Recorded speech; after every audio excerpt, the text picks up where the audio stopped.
Hello guys, welcome to Noteartener. In this video I am showing you how you can make your Twitter account private. So let's get started. But before getting into the video, here is some intro about our channel.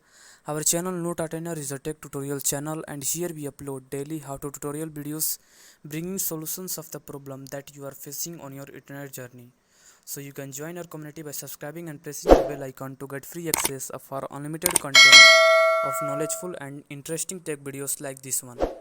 So firstly you have to open your Twitter app, and after that tap on your profile icon in the top left corner.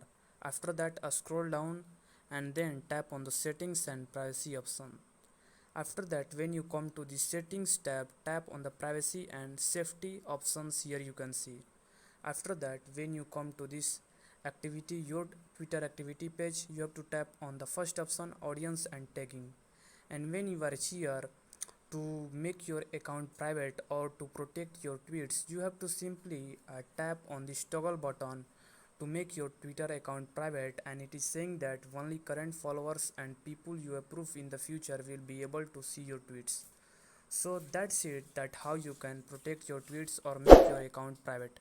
So if you find this video helpful, you can subscribe to my channel, like this video and share it with your friends. See you next